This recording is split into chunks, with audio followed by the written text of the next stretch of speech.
Hello, everybody. We are back in the CEMMIS lectures on the Middle East, particularly the situation in the after the October 7 attack. And today we are very pleased and honored, I would say, to have with us Professor Amir Lupovici from the School of Political Science in Tel Aviv University, one of the most, let's say, prestigious schools of political science, not only in Israel, but I would say worldwide. And he's going to talk to us on a subject that it is so important, and not only for Israel but also for the rest of the region.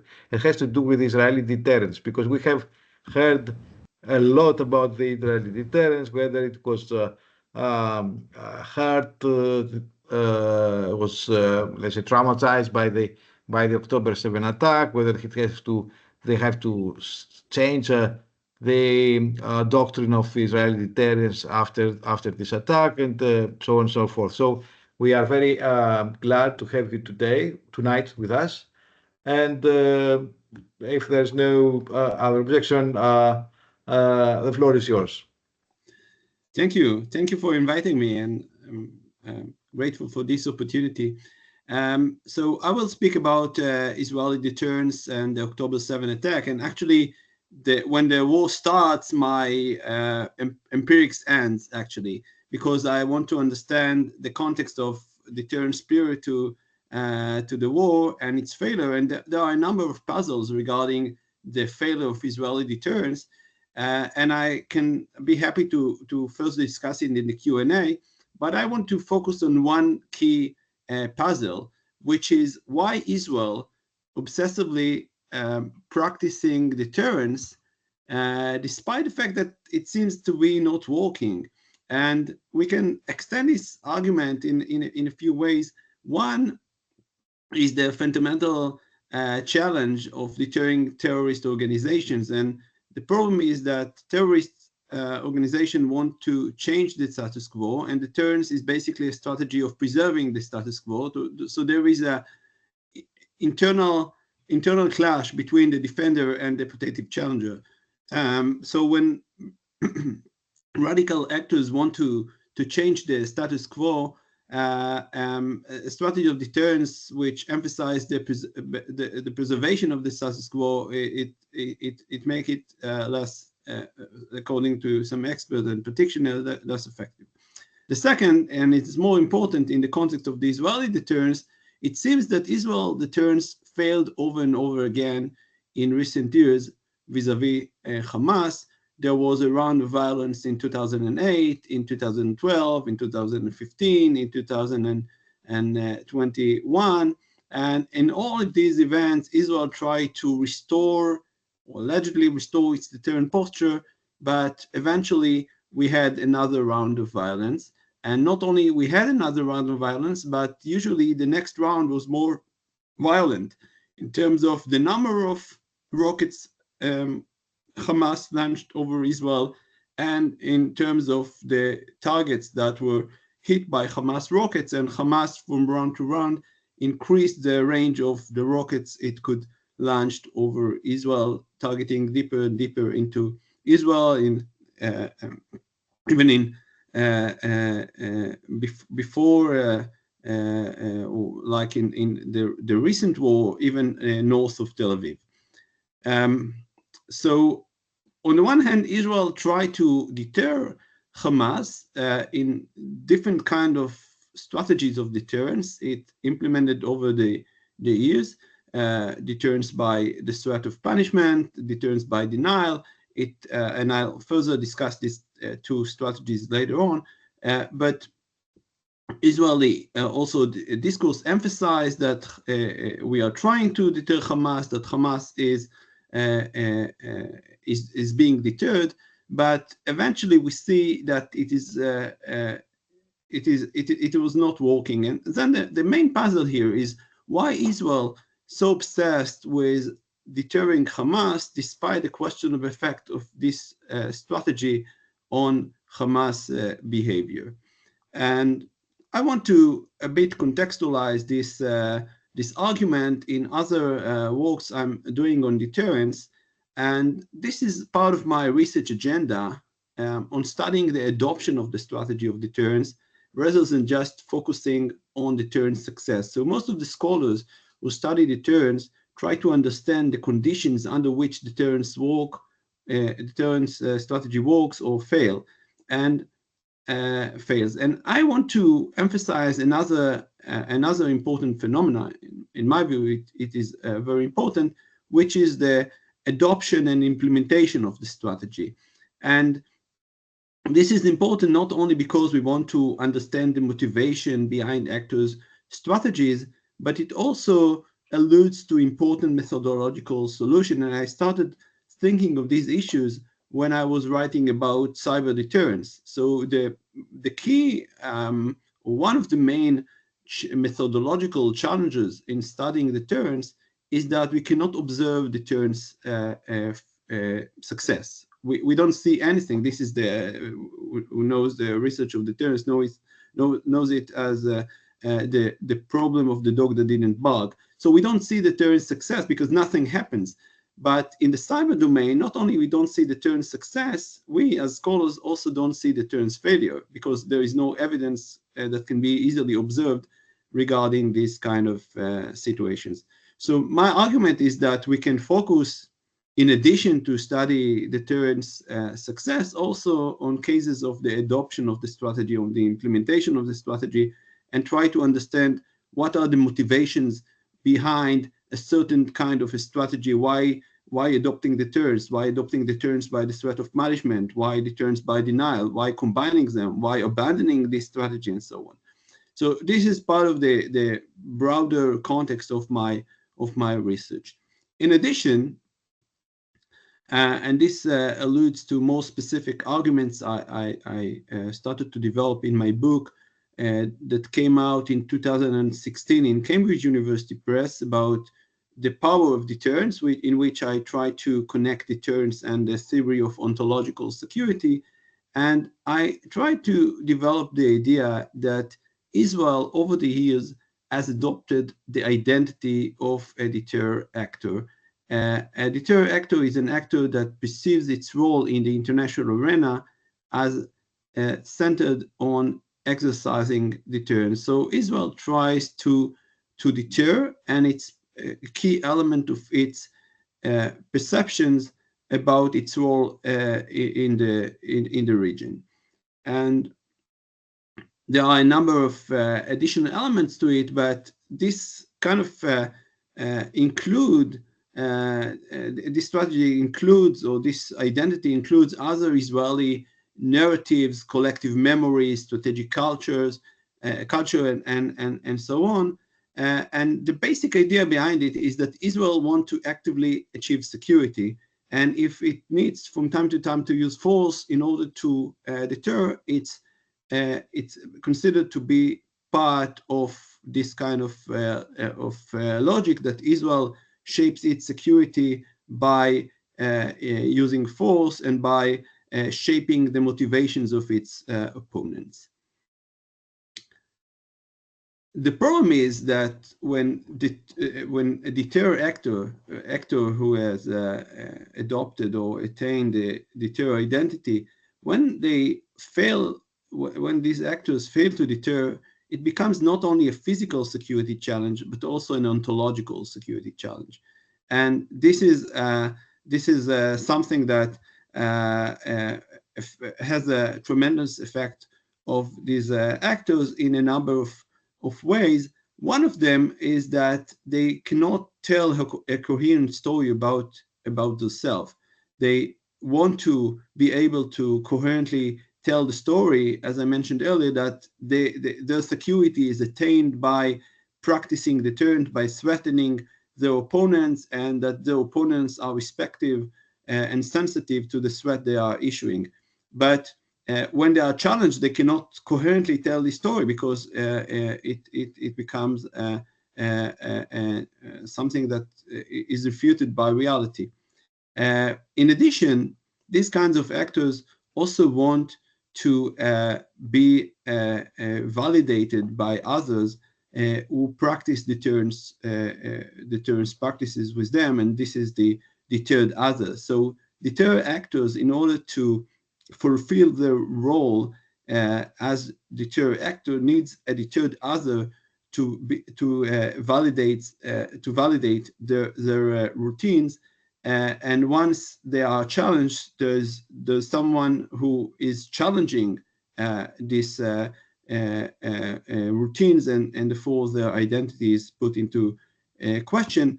And then they need to take measures, not only to address the physical insecurity, but also, and maybe sometimes mainly, their identity challenges.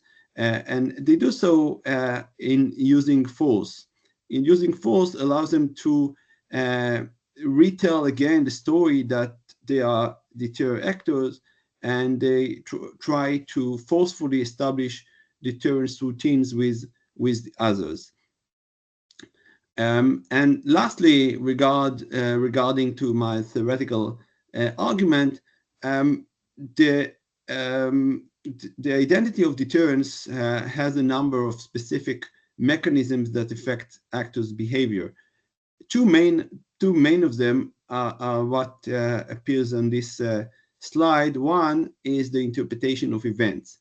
So deter actors, or I might say it in a different way, the identity considered in general is something that shapes actors' perceptions of reality. The identity of actors provides them the lens through which they see the world. And the same with the identity of deter actors. So they interpret the events according to the lens of deterrence. So once they experience no violence, they interpret it as the success of deterrence. And once they experience violence, it is interpreted as a failure of deterrence.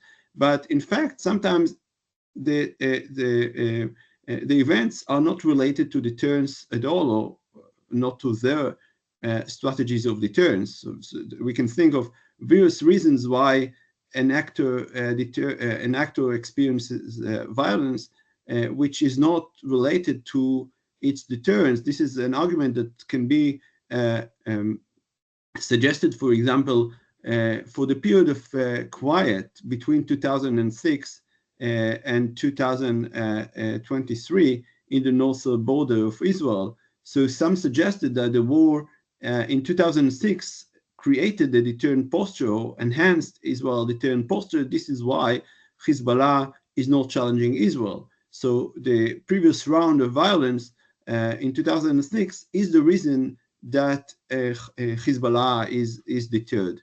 But there are various other explanations that can account for this phenomena.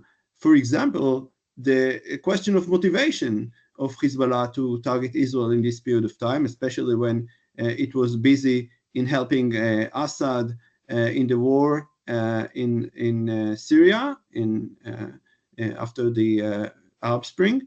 And the same can be suggested regarding the ability of Hezbollah to challenge Israel after the war, when it was much weaker and didn't have necessarily the means to challenge Israel, or other motivations. For example, the Iranian motivation to keep Hezbollah as a deterrent force to protect the Iranian nuclear program. So the fact that an actor is not challenged is not necessarily an indication of deterrent success, but deter actors, and I'll show this later on regarding what happened in the interaction between Israel and Hamas prior to the war in October 2023. We can see how this interpretation and lens affected the perceptions of the Israelis. In addition, the deter identity also makes or also limits the actor's strategic options, and then deterrence becomes a goal in itself rather to be a means to achieve security. So we see, and Israel and the war in 2006 is also a good example for that. The war against Hezbollah, were one of the war goals was to achieve deterrence. But deterrence is a strategy that aims to provide security. It is not a goal in itself. And I'll try to show later on how these elements shape the Israeli behavior.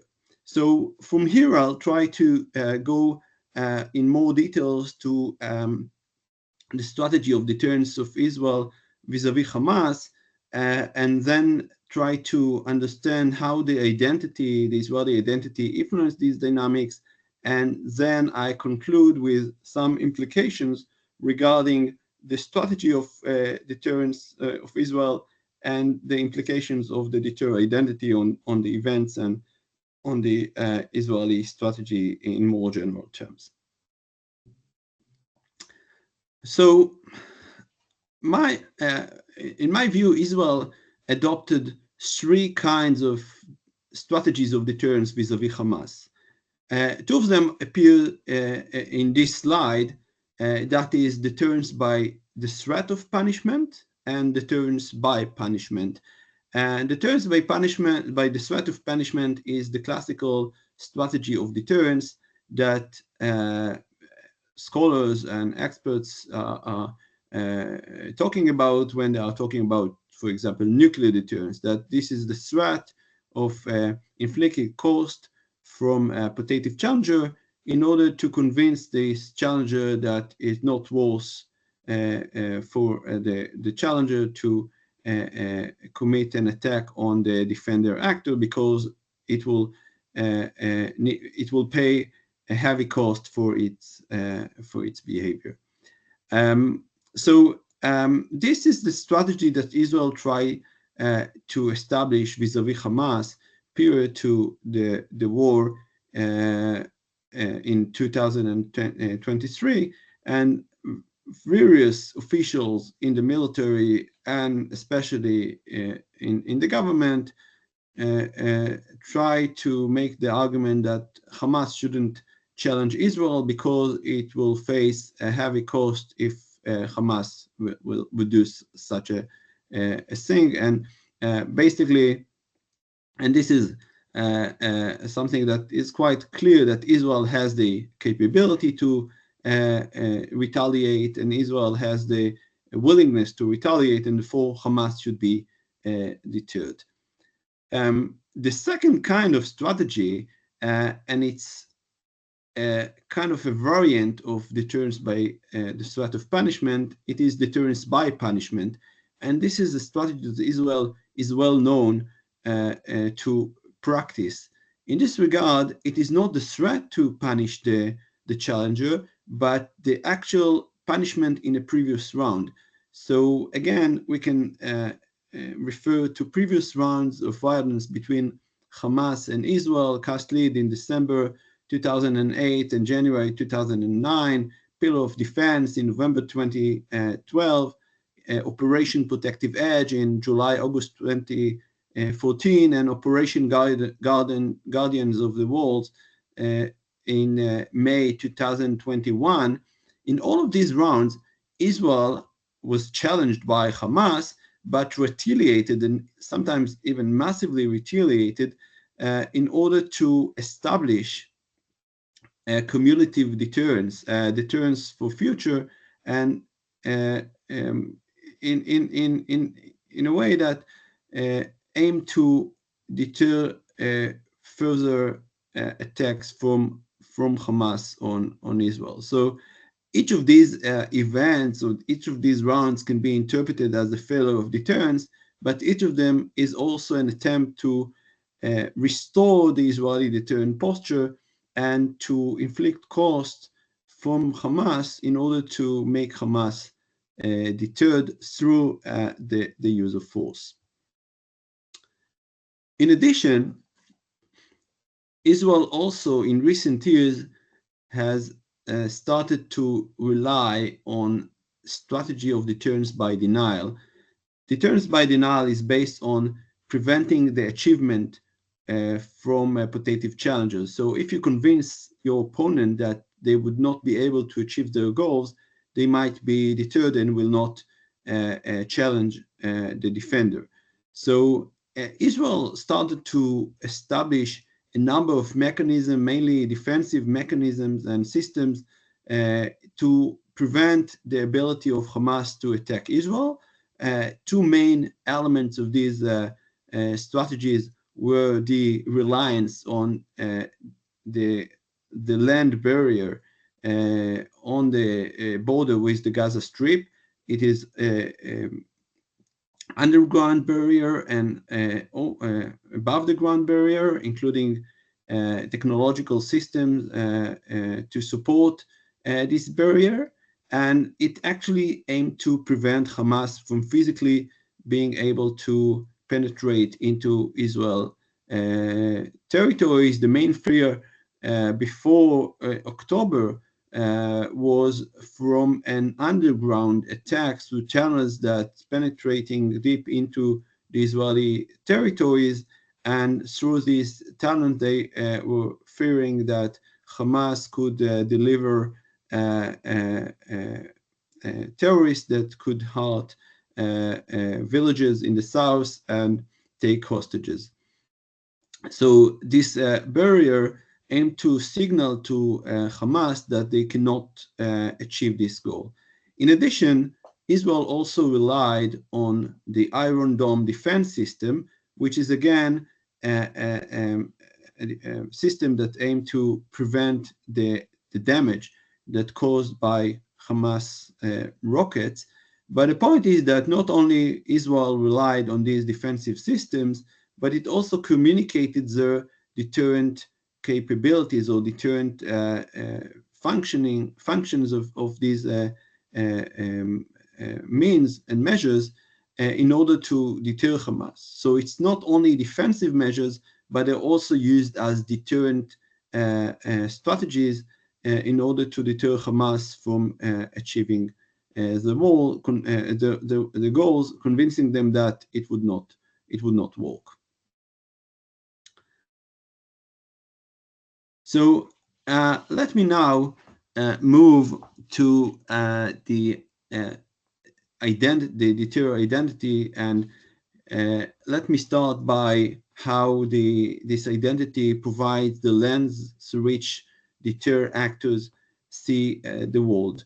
So there are a number of examples. I just pick a few of them for this talk, but there are others that are making the same points, or even there are also, I'm showing my students, there are some videos making similar points about the way in which the deterrence, the Israeli deterrence was interpreted by Israeli officials. So one of the key manifestations of this, let's say, misperception is what Netanyahu said in May 2023 when he explained why Hamas did not join the Islamic Jihad in fighting against Israel in Operation Shield and Arrow. This was a very small, relatively very small operation after the Islamic Jihad launched rockets over Israel, and Hamas didn't join this fight, and it was also only the Islamic Jihad that took part in launching rockets against Israel in this operation. So the explanation that Netanyahu provides for Hamas behavior is that Operation Guardians of the Wall, which I mentioned earlier as the operation that Israel initiated in 2021, this operation inflicted on Hamas the heaviest blow in its history, destroyed its aerial capabilities, its maritime capabilities, its underground capabilities. This caused a change in the balance of deterrence. So the interpretation of Netanyahu for the lack of violence from Hamas is the success of deterrence. It is clear that Hamas was not deterred, and this is something that we can clearly say today, that Hamas was not freeing from Israeli response, and it is not that it was worried about the Israeli retaliation, but rather Hamas wanted to deceive Israel, or Hamas wanted to better prepare for the main operation it was thinking of, which happened about 6 months after this operation. But there are other examples for this interpretation. For example, Tzachi Hanegbi, the head of the National Security Council in Israel, said just a few days before October 7th that Israel had deterred Hamas for the next 15 years. So a few days before the attack of Hamas, he was interviewed and said that because of what happened in the previous round, Hamas is well deterred, and it is not about to initiate any challenge to Israel for a long time now. And after the October 7 attack, he was interviewed again, and he said, well, I was wrong. But I think this is another example, a very unfortunate and tragic example for the fact that the interpretation of the events before the war were interpretation that assumed that deterrence is working. But it is not only the political officials who interpreted the situation this way, but also in the military. Ron Khaliva, who then was the head of Operation Directorate, stated in 2021 that deterrence is a lot stronger than what people think. Sinwar knows that he is in position where the cost of defeat is greater than the cost of war and escalation. So again, this manifests quite clearly the idea that lack of violence is equal to deterrence success, and it is kind of a convincing argument, because it's not only in the military, not only in the political officials who speak about it, but it's also known in the it also discussed in closed forums. And what Khalifa said was became available only after the war in an article that was released in an Israeli newspaper that discussed these issues. It was not publicly. It was not public before the war. So it was an internal discussion in the military in which they assessed these kind of things. But it is not only this mistaken conception that led to this kind of views that interpreted the lack of violence as or attributed the lack of violence to deterrence success. But in fact, there were also some kind of arguments that deterrence vis-a-vis terror organization is not a binary state of success or failure, but also it is a continuum. So, for example, officials such as Yossi Kuperwasser, who served as the head of the research division in the Military Intelligence Directorate, argued that deterrence is, and this was published in an article.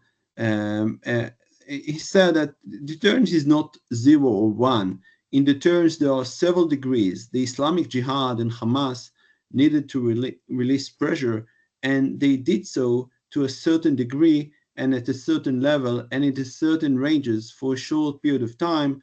And the Israeli response is what caused them to understand that this is time to stop. So again, and I think this is very interesting point, that make deterrence working almost tautologically. So there's no event in the world that can refute the argument that the Israeli deterrence is working. Because if there's no violence, it's clear that deterrence is working.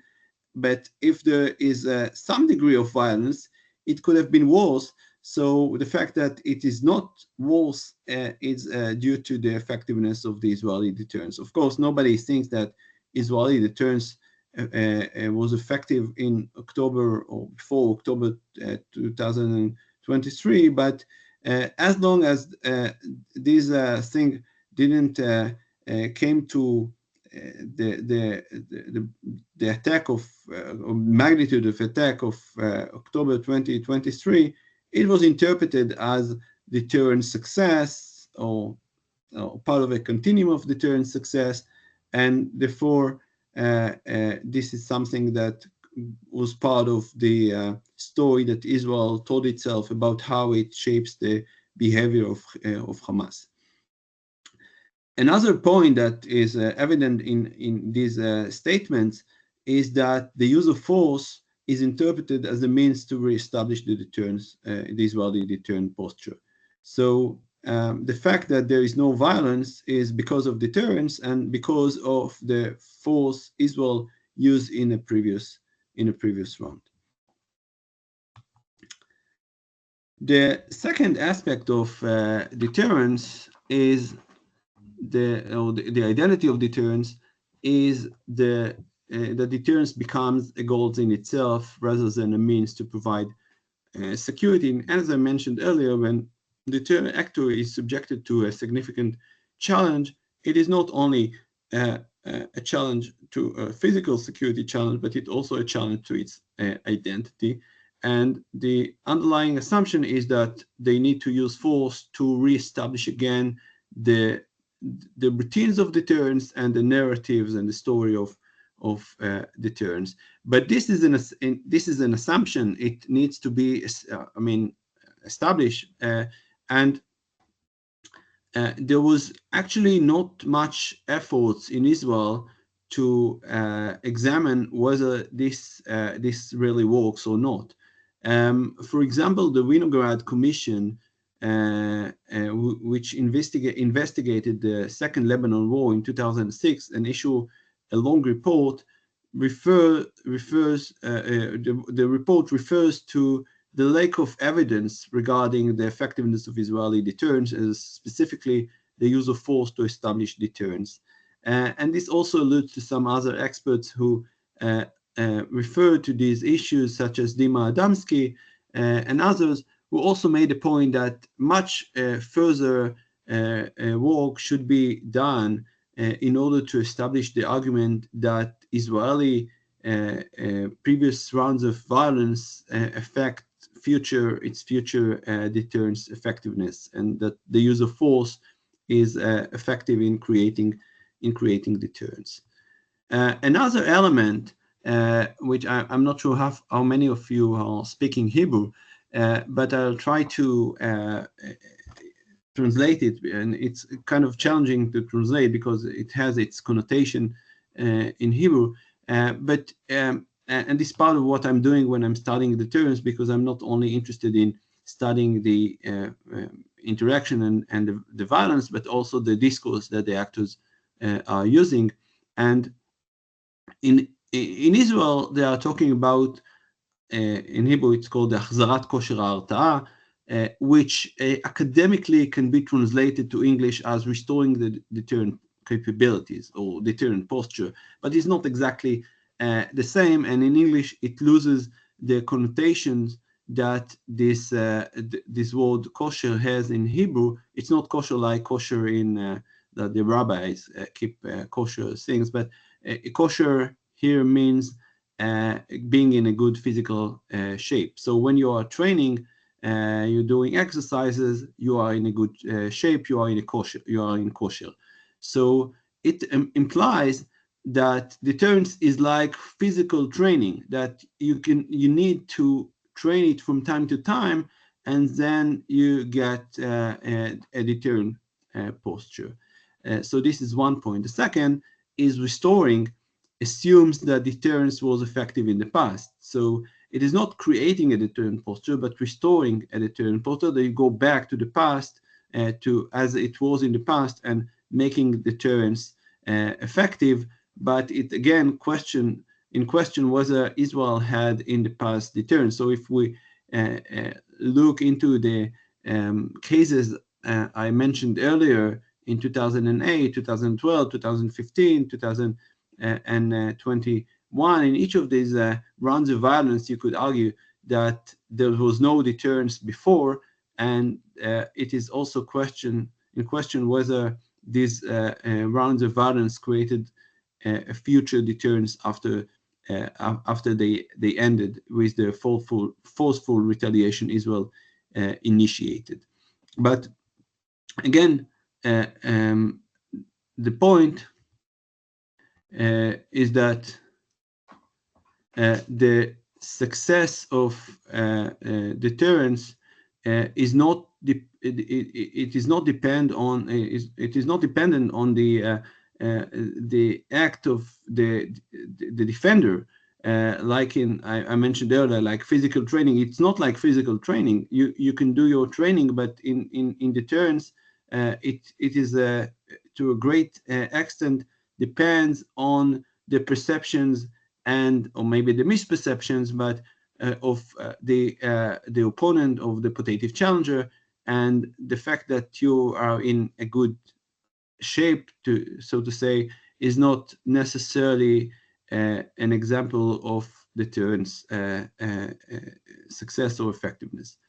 It also implies or shows how deterrence becomes a goal in itself, and this is also related to the text I mentioned earlier about the Winograd Commission and the arguments of Dima Adamski, but also the wording that are used in Israel to refer to deterrence, especially before the last war. During the last war, we hear less about deterrence, especially as a goal of the war, but it was very common in the previous rounds in establishing the Israeli strategy vis-a-vis actors such as Hamas and Hezbollah, and of course more strategic opponents such as Iran. So to conclude, let me say a few things. One is that Israel was telling itself the story that is a deterring actor in a way that shapes its opponent behavior. But this also created some problem. And I mean, the point was that if Israel, in the views of the government in Israel before the elected government that is currently still the government, and it was of course the government in 2023.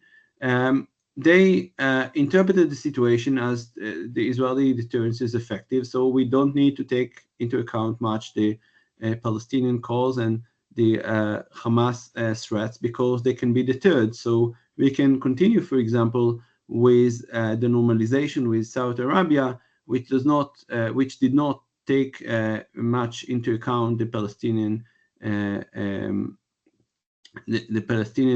interest.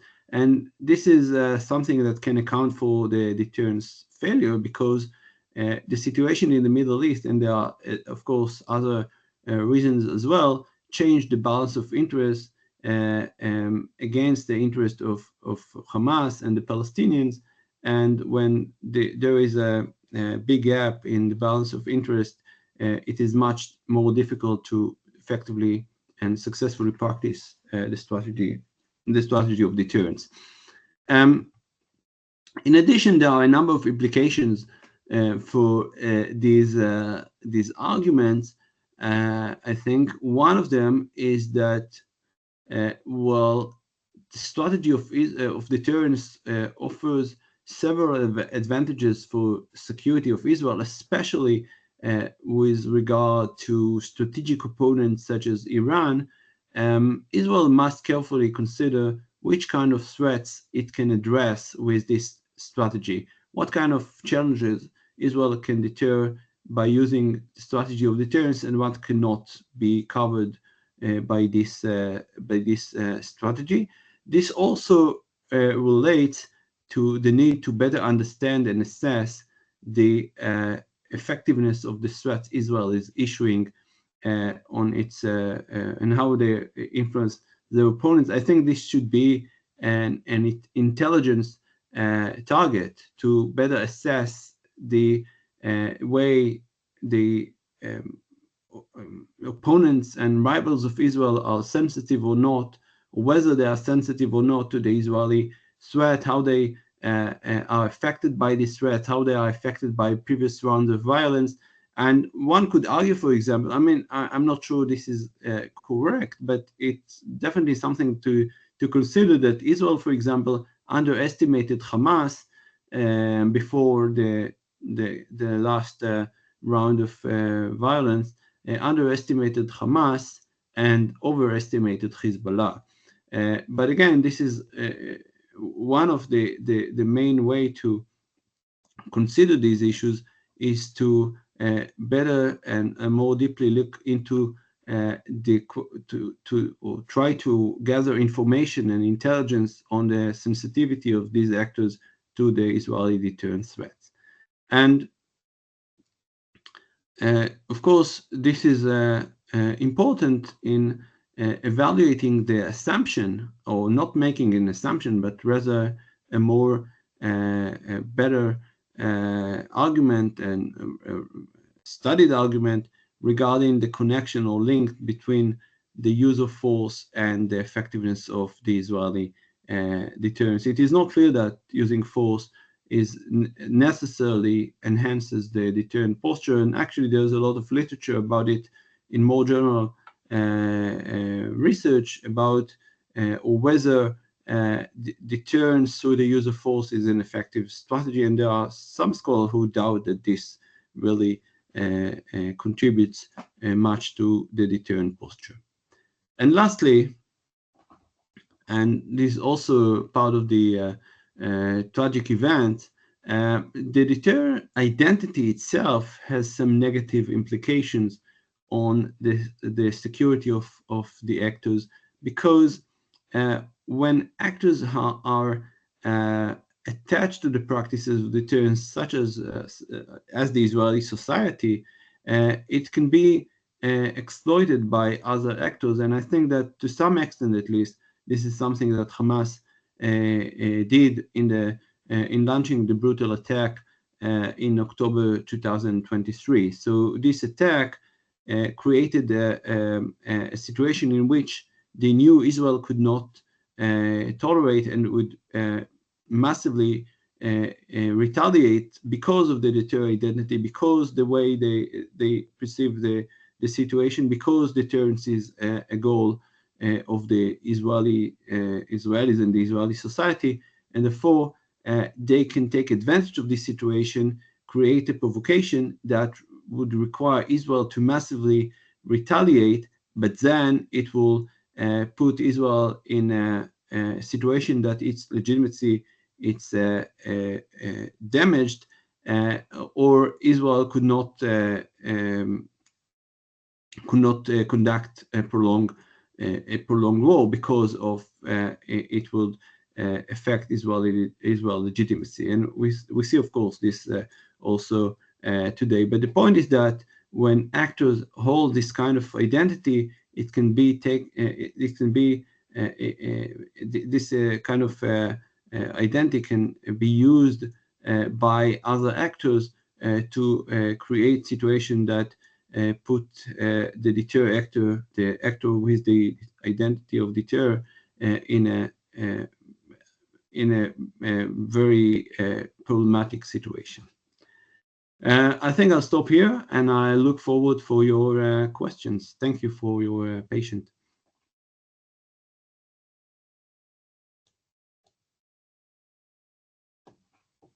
Thank you very much. We have already some rounds of questions. We will exploit our position, of course, as directors. Stavros will ask his. I want to thank you again for the marvelous presentation, very interesting, both theoretically and empirical approach you had to deterrence, and in the case of Israel. Stavros, would you like to start? Yeah. Thank you for an extremely interesting presentation.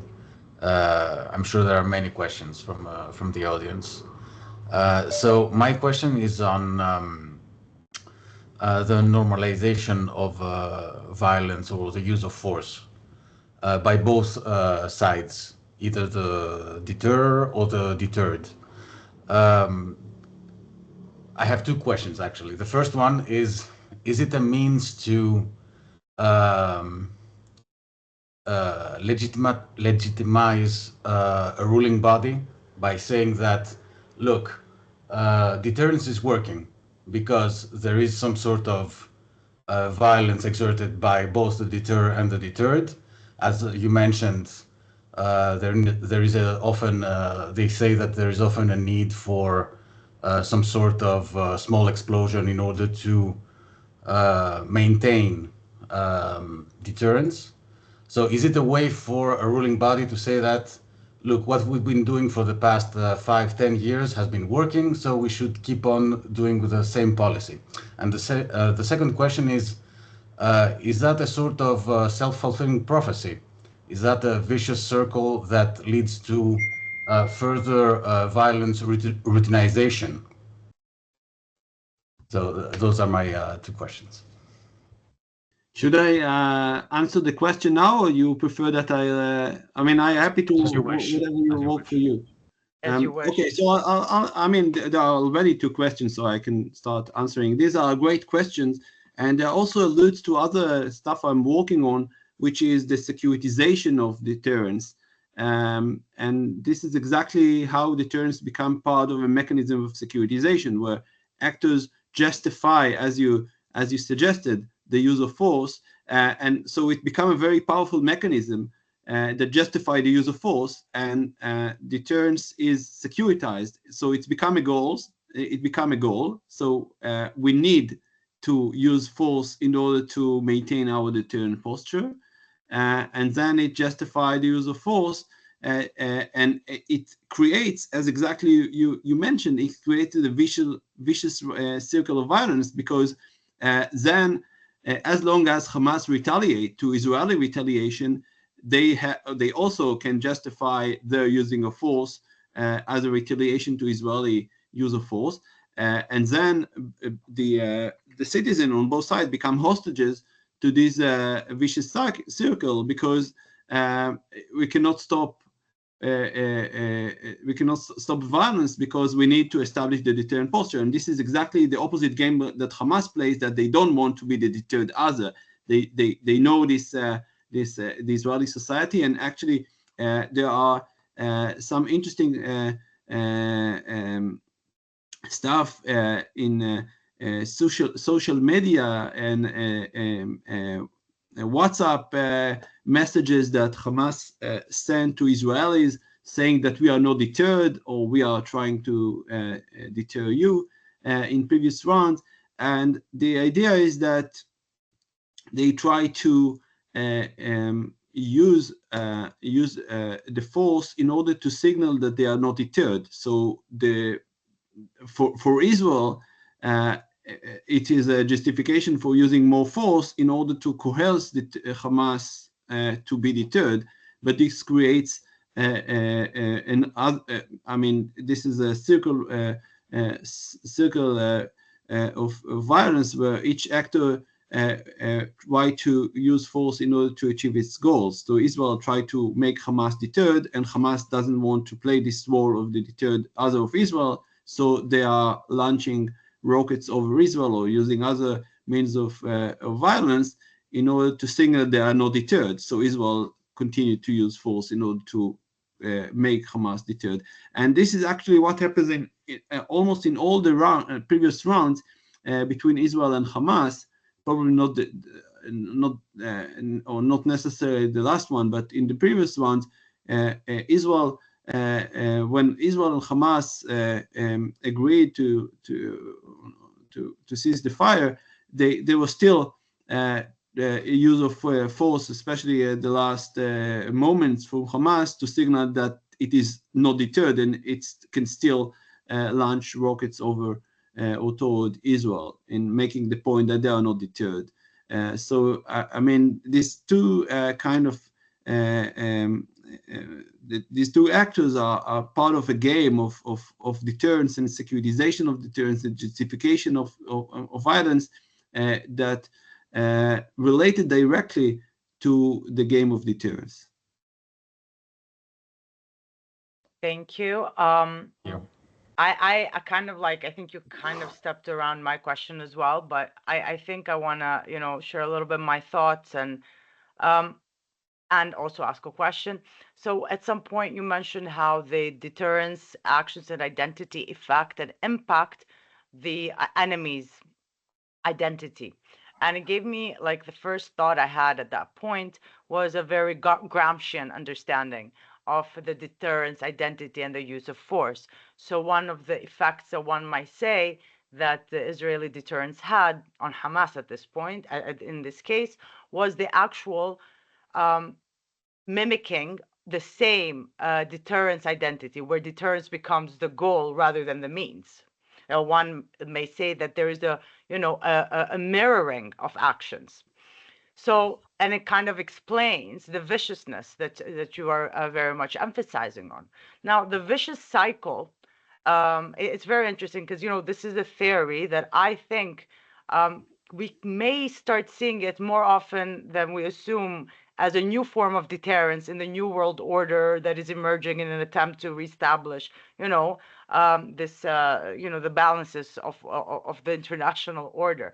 So I'm trying to also conceptualize it a little bit further than Israel. You know, you're taking the Israel case as an empirical study, and I'm really trying to get through it. So in order for Israel to survive, and to survive its, you know, and detach itself from a violence that, as you very well said, it plays and within the Israeli citizens, and it feeds through it, and so forth. Undoubtedly, the use of force might eventually be, you know, counter-effective. You know, in this case, we had the attack of October 7 and the massacre that followed. However, there's nobody to say that it will stop there. You know, we're seeing a total escalation and a regionalization of the war. The question I have here is, what do you think conceptually are the methods that could put in place a case in Israel, in this case Israel, where it could rebalance its debtor identity, going back to what we assume is a useful deterror identity rather than a self-harming debtor identity? In other words, do you think that once an actor has established deterrence as its goal rather than its mean, it can afford to regress without it meaning that its deterrence identity has been harmed or hampered? I don't know if I was clear. Yeah. Thank you. This is a great question. I mean, as someone who tried to think of what can be done with this terrible situation and with the attachment of the Israelis. I mean, when you talk with the Israelis, they are really obsessed with deterrence. I mean, this is and basically this is allegedly this is a good strategy because it allegedly aims to prevent the war and provide security. But the problem is that when it doesn't work, you need to use more force in order to coerce the other actors to be deterred. And I think that there might be some potential direction. One of them, and I mentioned it in one of the slides on deterrence by denial. So this is a shift. This is really a shift, and I think this is also a challenge in convincing the Israeli society that we can rely on these strategies not only for defense but also for deterrence. And this is not exactly the same because these defense systems aim to limit the damage. so this is one way that they can be used. But another way they can be used is for deterring the opponent, convincing the opponent that it's worthless to attack Israel because they will not achieve their goals. That we have Iron Dome, we have this barrier, but for this to work, they should be effective, and the barrier was extremely ineffective. I mean, everybody saw the videos coming from the penetration of Hamas and people that entered into Israel like there's no barrier at all above the ground.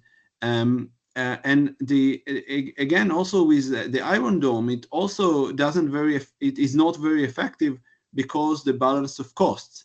It actually incentivizes Hamas to launch rockets over Israel because it is much cheaper to launch rockets than to use the missiles to intercept the rocket. So it actually provides an incentive, and actually above this, it also this defensive mechanism also create a very problematic situation because it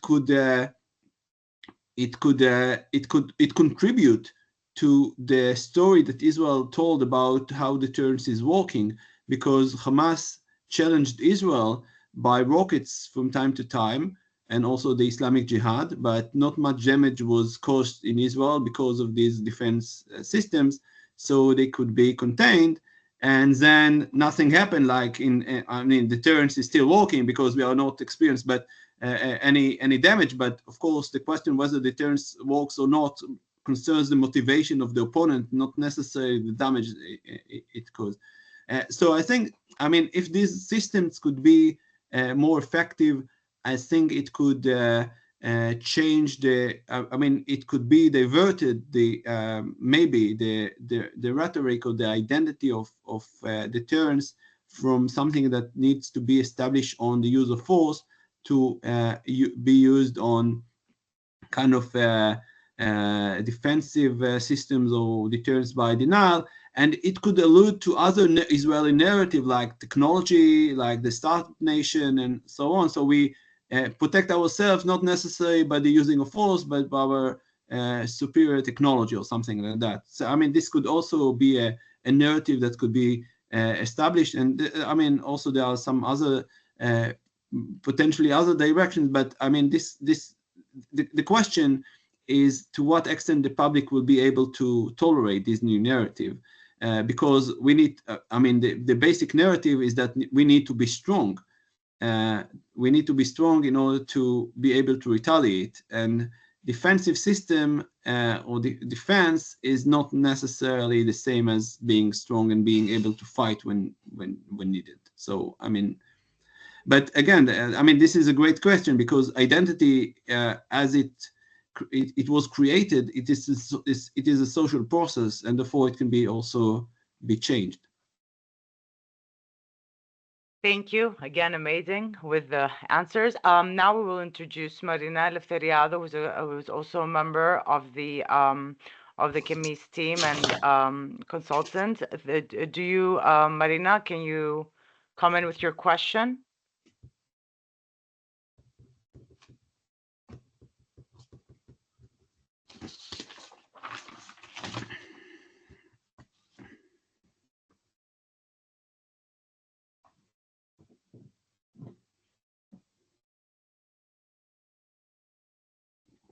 Marina, you are unmuted. Can you speak? Okay, there's a microphone issue from Marina. Okay, she's trying again.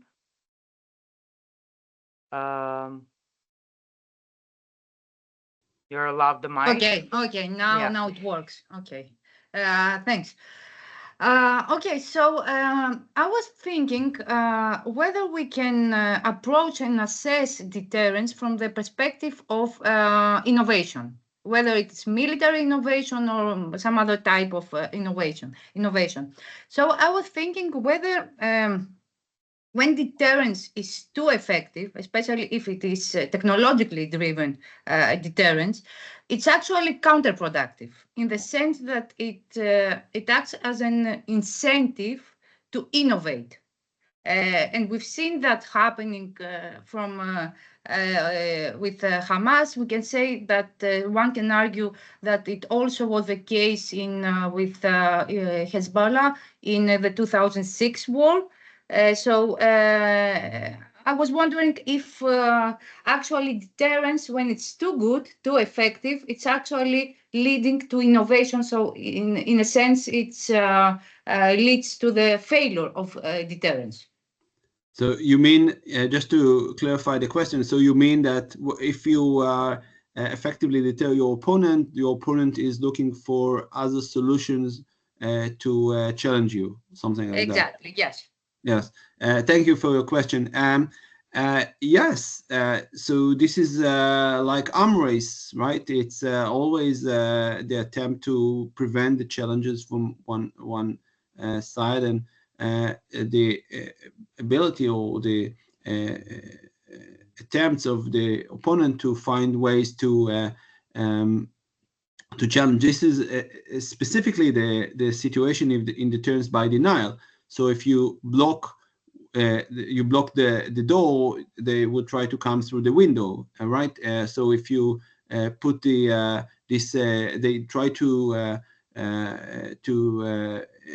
invade Israel through channels, then you block the ability to use tunnels. They will find other ways, not sophisticated technology, I mean, necessarily.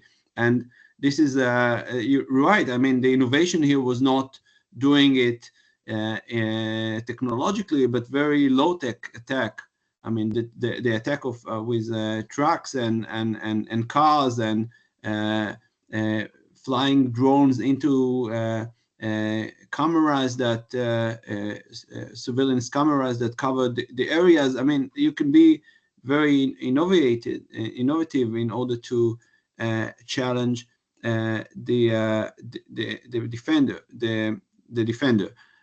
So I'm not sure I have a good answer for that, but it is always the two actors try to innovate a thing that also. Innovation is not only about the technological means, but also the strategy. So I can think, for example, as MAD, as a strategy, like mutual assured destruction, and the limiting the ability of actors to use defensive system is an innovation in terms of the logic of how to attain security, while it is considered to be normatively, at least, better to defend your citizens than to put them into the threat of nuclear threat. But the idea of MAD was exactly the opposite. Let's put people under the threat of nuclear annihilation in order to make deterrence effective. And of course, it's also normatively questionable. But from the perspective of innovation, this is thinking out of the box of how to attain security. But I mean, your questions go back to the fundamental aspects of international relations regarding the connection between technology and security. And there's, I mean, I don't know if there's a way to completely escape from arm race as long as you don't achieve peace or agreements with your opponents. You are doomed to these kind of security games, which make both actors insecure. This is the classical security dilemma, that the measures you are taking to be secure undermine the security of your opponent, and so on and so forth. Okay, thank you. Thank you again. We have another question. We promise will be the last, Stavros. I'm sorry. Yeah. So we have a final question from Ilias Mitrousis, who is also a researcher at CEMMIS. His question is on the more recent developments in Syria. So, what is your opinion about the recent Israeli incursion in Syria? It is understandable that Israel views the destruction of Syrian military equipment as a crushing strike on any material and infrastructure that would facilitate any prospective continuation of Iranian activity in the country. Is it a move that really helps Israeli deterrence in the mid and long term? Could it have the opposite effect than expected, especially since the perceived threat from Iran has been for a very long time related to unconventional and proxy warfare? Yeah.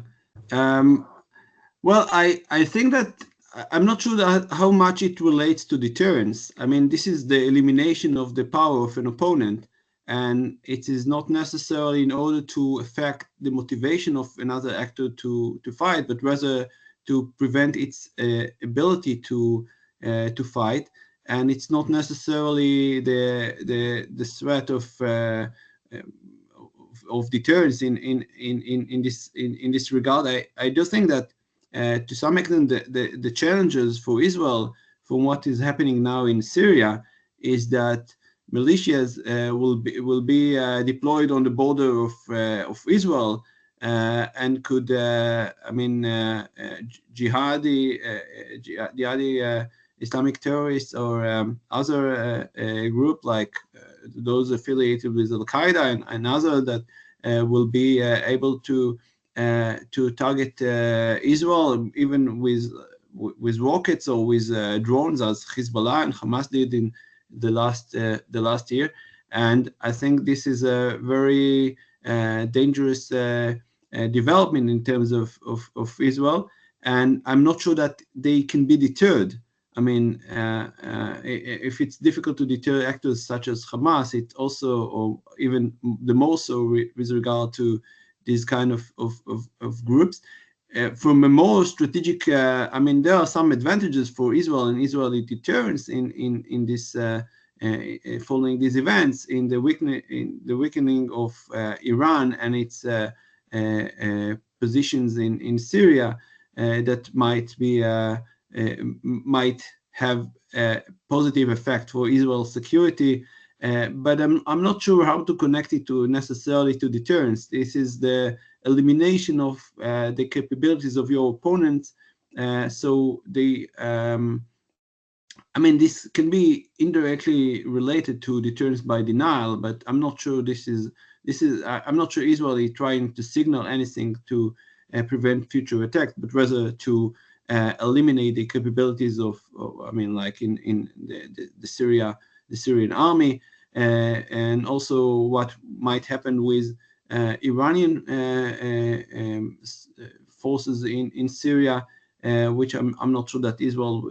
I guess that Israel will not be directly involved with this kind of actors. So I'm not sure Israel is trying to make a deterrent message here, but something that is more defensive, maybe elimination of the power of potential threats. Thank you. I think we've been going for more than an hour, so I think we can start to close. Mr. Roussos, is there something Yes. we'd like to say before we close?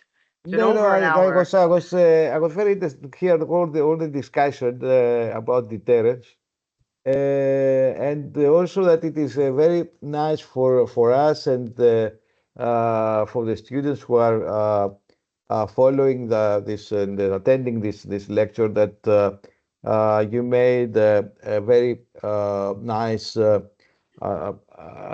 connection between the theoretical, let's say, project and what is happening now in the Middle East and in the Israeli-Palestinian arena. So it's for us it was quite a nice not only lecture on but also a lecture for our students, and we would like to thank you very much. And thank you for inviting me.